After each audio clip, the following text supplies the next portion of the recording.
पड़ोसी थी। प्रिया बहुत ही अमीर थी, जबकि नंदिनी का परिवार बेहद गरीब था। नंदिनी की माँ यशोदा कॉलोनी में कपड़े प्रेस किया करती थी और वही कॉलोनी के बाहर एक छोटे पुराने कमरे में रहती थी। प्रिया अक्सर नंदिनी के पास खेलने के लिए आ जाती थी। नंदिनी, ये देख, मेरे पापा मेरे लिए बार्बी डॉल लाए हैं। ये तो बहुत सुंदर गुड़िया है प्रिया, क्या मैं इससे खेल सकती हूँ? हाँ बिल्कुल, तू मेरी गुड़िया से खेल सकती है, पर तू मुझे अपनी ये वाली गुड़िया देगी जिससे तू खेलती है? मुझे तेरी गुड़िया बहुत अच्छी लगती है। ये ले, तू मेरी गुड़िया से खेल ले। नंदिनी और प्रिया आपस में गुड़िया की अदला बदली कर लेती हैं। प्रिया नंदिनी की गुड़िया से खेलने लगती है और नंदिनी प्रिया की। नंदिनी के पास जो गुड़िया थी वो उसकी माँ यशोदा ने पुराने कपड़ों और बेकार पड़े सामानों से बनाई थी। नंदिनी उसी गुड़िया के साथ खेलती थी। प्रिया को भी नंदिनी के साथ खेलना बहुत अच्छा लगता था, पर प्रिया की मम्मी हेमा प्रिया का नंदिनी के साथ खेलना पसंद नहीं करती थी, क्योंकि नंदिनी एक गरीब प्रेस वाले की बेटी थी। प्रिया, तुम यहाँ क्या कर रही हो? मैंने तुम्हें कितनी बार मना किया है कि यहाँ मत आया करो। चलो ऊपर, घर में चलो। मम्मी, मैं नंदिनी को अपनी डॉल दिखाने आई थी।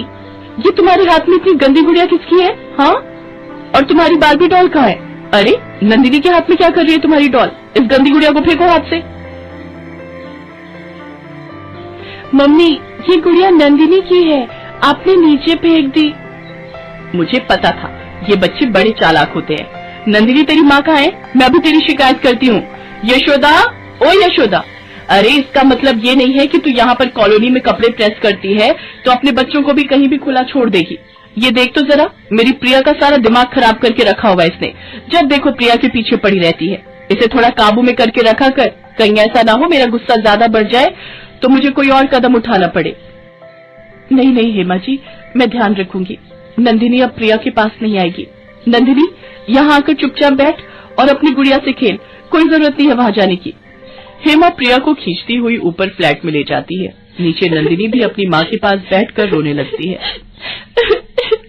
माँ, मुझे भी प्रिया के साथ खेलना है, पर उसकी मम्मी ने मुझे उसके साथ खेलने से मना कर दिया।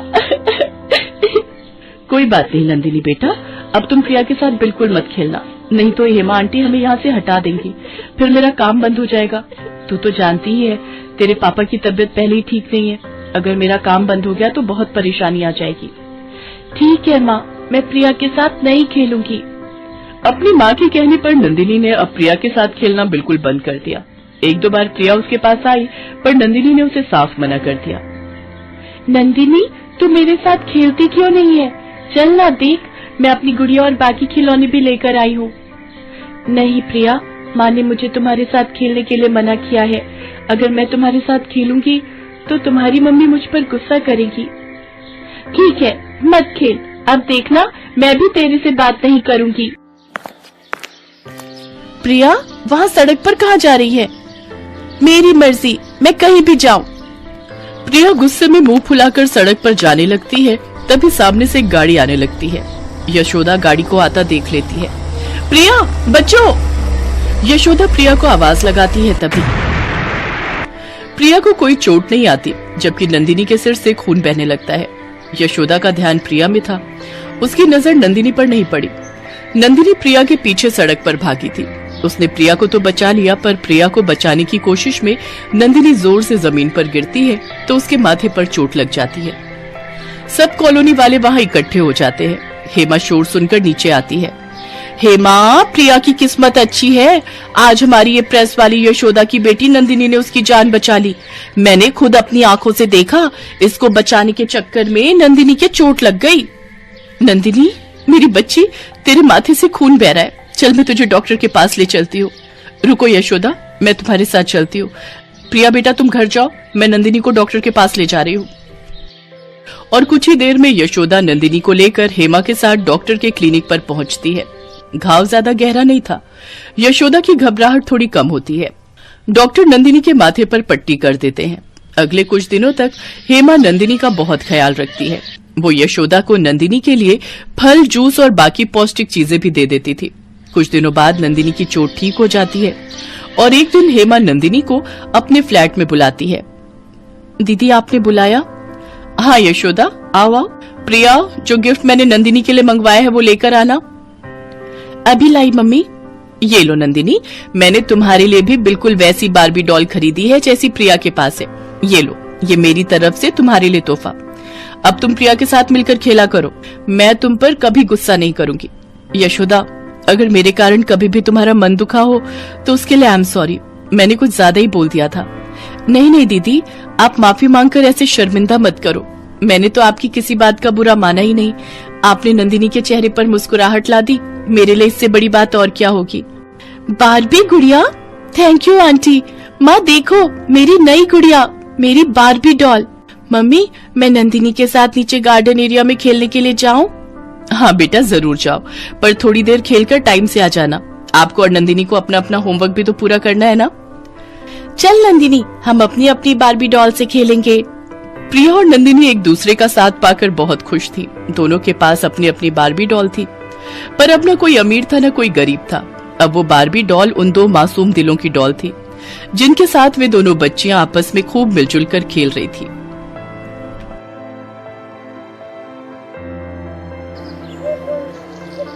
रेणुका की शादी को 1 साल हुआ था। शादी के बाद पहले बच्चे को लेकर वो बहुत उत्साहित थी। रेणुका अपनी डिलीवरी के पूरे टाइम पर थी। बस लड़का हो जाए फिर तो 51 रुपए का प्रसाद चढ़ाऊंगी। माँ, मैं तो मंदिर में कम से कम 5,000 रुपए का चढ़ावा चढ़ाऊंगा।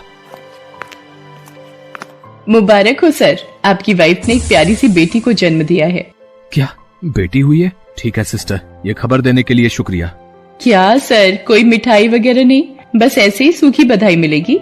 गिरीश, 250 ग्राम बूंदी के लड्डू लेकर मुंह मीठा करवा दे। मैडम, अब बेटी होने की खबर दी है आपने भी, बेटा होने की देती तो बात कुछ और होती। गिरीश, बेटी को गोद में नहीं लोगे क्या? रेणुका, पहला बच्चा बेटा होता तो मुझे और खुशी होती, पर बेटी पैदा करके तुमने तो सारा मूड ही खराब कर दिया।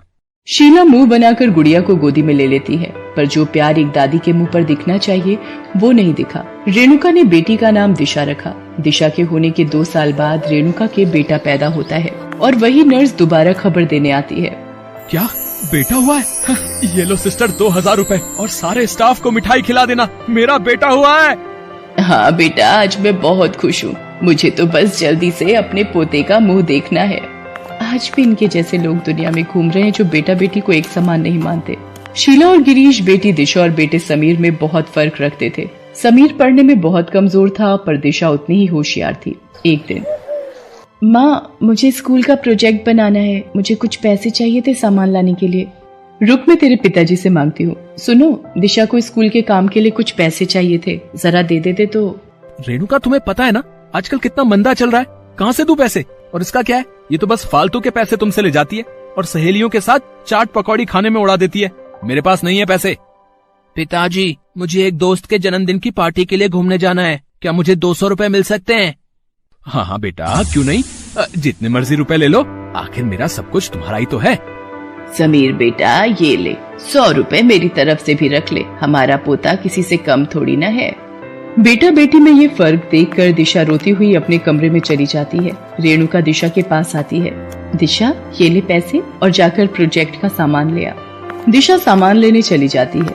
रेणुका के पास अपने थायराइड की दवाई के 200 रुपए रखे थे, वो वही रुपए दिशा को दे देती है और मन ही मन अपनी बेटी के प्रति भावुक हो जाती है।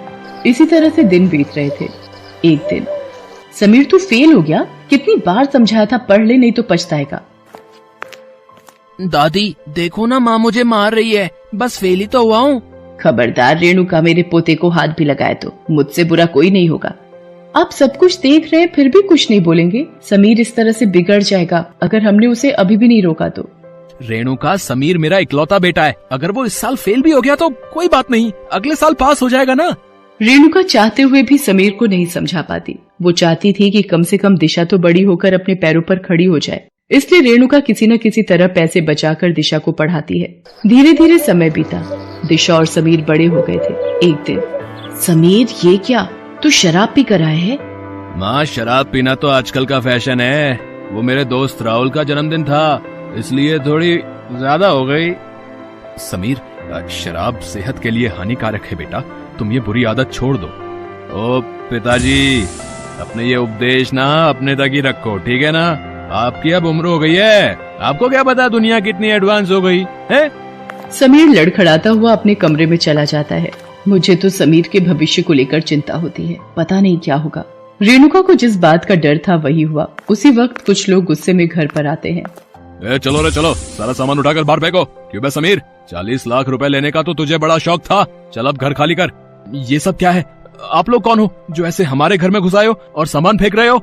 अबे तेरे इस बेटे समीर ने ये घर मुझे बेच दिया है, क्या समझा? इसे इस घर के बदले 40 लाख रुपए दिए हैं मैंने। 40 लाख। उस हिसाब से अब तक ये घर खाली हो जाना चाहिए था।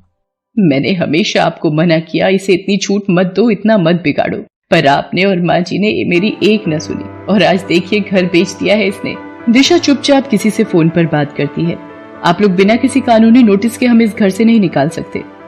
तू सिखाएगी हमें कानून है? बड़ी आई कानून सिखाने वाली। तेरे भाई नहीं बेचा है ये घर पूरे 40 लाख में मुझे, समझी क्या?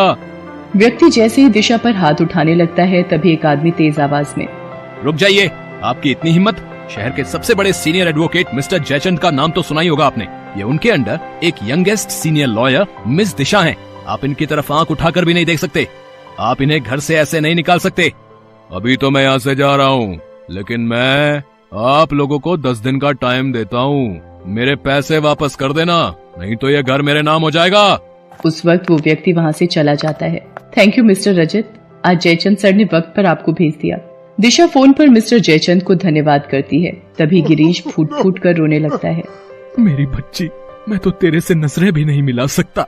जिस लड़की के पैदा होने पर मैंने अपने आप को लज्जित महसूस किया, उसी बेटी ने मेरा सिर झुकने से बचा लिया। और जिस बेटे पर मैं अभिमान कर रहा था, आज वही मेरी इज्जत नीलाम करने पर तुला हुआ है। दिशा मेरी बच्ची, तू इतनी बड़ी वकील बन गई है, ये बात हमें पता ही नहीं थी। गलती हमारी ही है, हमने कभी तुझ पर ध्यान ही नहीं दिया। रेणुका, दिशा में तुम्हारे संस्कार है। अगर यही संस्कार इस समीर में होते तो ये भी लायक बनता। पिताजी, मुझे माफ कर दो, मेरे से बहुत बड़ी गलती हो गई है। मैंने जुए के लालच में सारे पैसे तबाह कर दिए। समीर रोने लगता है। दिशा उसके पास जाती है। रोना बंद कर मेरे छोटे भाई, गलती हर इंसान से होती है, पर आज तूने अपनी गलती की माफी मांग ली, ये बहुत बड़ी बात है। हम मिलकर पैसों का इंतजाम कर लेंगे, पर इस घर को किसी और के हाथों में नहीं जाने देंगे। गिरीश अपने दोनों बच्चों को गले लगा लेता है। सब मिलकर रुपए का इंतजाम करते हैं और घर बिकने से बच जाता है। गिरीश और शीला अब समझ गए थे कि संतान बेटा हो या बेटी, एक समान होते